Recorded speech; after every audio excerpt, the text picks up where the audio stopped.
Okay, Tammy, what is your name? Tammy or Mauling. Spell your last name. R-E-M-A-L-Y. Tell me what happened. You came out. Tell me what you found out here. I was in my living room and while I was watching TV, and I heard somebody screaming really loud, and I couldn't figure out why. So I came to my door, and I still heard somebody screaming. Well, I didn't see nobody out here, so I was like, okay, what's going on?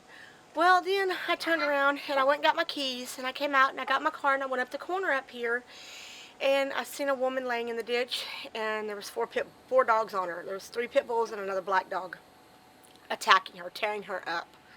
I mean, pretty much ripping her to shreds. And there was not much I could do but try to go around the corner and get my son. Well, my son couldn't come and help me at all. So, because he didn't hear my horn. So I came back, and I wasn't going to leave her, but I left her maybe not even 5 minutes. I came back around the corner, and they were still on top of her, still ripping her. She was still screaming. I called 911. 911 told me not to get out of my car, that they had somebody coming. And I told them, please have them hurry because they were ripping her to shreds. I mean, she had holes in her about like this big, in her legs. She picked up her head, and all you seen was just blood everywhere, all over her. She was in a pink and white dress. By the time they got to her, the dogs had already let go. Well, she quit screaming. She completely quit screaming, so I thought maybe they'd already killed her. I wasn't for sure. But the ambulance got her and everything, and then they took her to Memorial Herman in the Woodlands. And I've been keeping updates with her. They have a GoFundMe page for her on Facebook. Have you ever seen anything like this before? I mean, no. Have you seen the dogs in the neighborhood running loose? Yes, they used to live right across the street from me. They just running loose all the time? Yes, and she walked by them all the time. I mean, Rebecca always walked. Mm-hmm. She was a good woman. No idea what prompted the attack or anything like that? No. What's running through your head? You're seeing this. You can't really get out and fight 4 dogs. Yeah, they told me not to, the playback in my head's just really horrendous.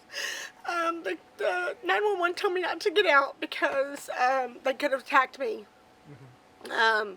Like I told them, if I would have had my gun, I would have shot the dogs right there and then. I would have killed them. And then I would have grabbed her, tried to help her as much as possible, get her in my car and take her to whatever hospital I could get her to quick enough. So it's horrific to replay all this in my head again. I've talked to the detectives, I've talked to the SPCA, I talk with her mom every single day to see how she's doing. But she's lived in the neighborhood for a while? Yes, sir. She lived right up the hill. She wasn't even 3 feet from her house where she was going when she got attacked. Not even 3 feet. And got her right there. That's where. Now what? You said what now? Go ahead. The lady that lives right here is where Rebecca used to live. Uh-huh. So she must have put the butterfly out here for Rebecca. And where the dogs pulled her out of the ditch or what? No, they pulled her into the ditch. They drug her all the way right here. All the way, and this is where she was at right here. This is all her blood. This is her hair. Oh my gosh. Her hair was up over there, so somebody must have been over here moving it because this is where she was laying. She was laying like this. And the dog's steadily just attacking her? Steadily ripping her. Okay. Okay, sir, first of all, your name? Toby McLaughlin. Spell your last name, Toby. McLaughlin. In Montgomery County Precinct 2? Yes, sir. And you're basically assigned to the, Animal Cruelty Unit. Tell me a little bit about this, what you have on this case right now, what happened this morning.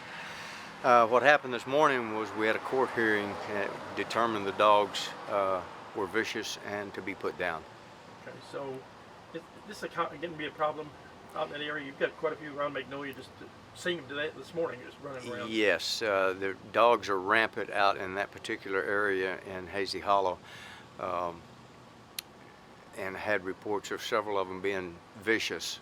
Unfortunately, animal control they're inundated and can't get them all picked up. By the time they get out there, the dogs have gone back to their houses.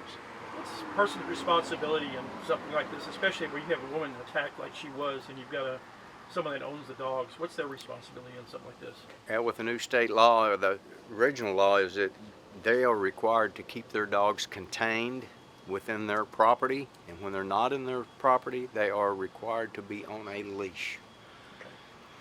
And these dogs are all out there, all roaming free. It would be take a major task force to go out and round them all up. That many of them. Yeah, there's that many of them. Okay. All right. Tell me, the woman that was attacked, pretty bad shape. Yes, she is currently in the hospital, still in critical condition. You ever seen an attack this vicious? I mean, she's Personally, really I have not. one of the worst ones out there. Yes. What if someone encounters a dog out there or anywhere? What can they do? Just Be extremely cautious. Try to stay away from them as best you can, because there's no telling, especially if there's multiple dogs in a pack. Be extremely cautious. I can't emphasize that enough, especially out in that area with all those dogs that are running loose right now. Like I said earlier, animal control they are doing their dead level best to get rid of those dogs. But the problem is, when dogs are running loose, animal control shows up. If they run back to their house, there's nothing animal control can do at that point in time. They can't catch them. They can't go on to that person's property, catch those dogs, unless those dogs have done something already. all right. First of all, sir, what is your name? Chris Hatcher. Chris, tell me about this attack. I wish I'd have been there. I'll tell you that. It wouldn't have happened, but other than that, I don't really know much other than 3 dogs attacked her. She's fighting for her life in the hospital, but we need all the help we can get. What are the doctors saying right now, and what's she gone through so far? The doctors are saying, I was there yesterday. The doctor, she's doing a lot better. Okay, I'll give you that. She was able to write on a notepad, let us know what she was thinking and talking about. She was able to move her legs. However, the doctor says she could be there another 2 weeks or even longer. And they were performing another surgery today. Now, how many surgeries has she gone through already? I'm going to guess, but it's up to 7 or more than that already in a week's time. What all has been involved in surgeries? And you said plastic surgery also going to need now? Maybe. We don't know that for sure. Right now they're trying to close the wounds. The smaller ones have been stitched together and stapled. However, there are larger ones that they cannot close, so they're putting something, I'm not sure what it's called. They're putting something on her to help the human body actually do what it does, and hopefully seal those or make them so that they can stitch them together. Yeah, they said also problems with trachea. Yes, she had a trachea done to help her breathe, because she's still, I'm not sure, I don't understand all the reasons why, not able to breathe on her own. And she does have a feeding tube right now. And the doctor told you. The doctor told yeah. you this is the worst case he had ever Yeah, seen. this is the worst case of dog that he has ever seen. He's seen some, but Was she walking down the street, or how did this happen? as far as we're being told, she was walking down the street. She was literally like 100 feet maybe from her house. And the dogs came out of nowhere, I've assumed. I mean, like I said, I wish I was there. So.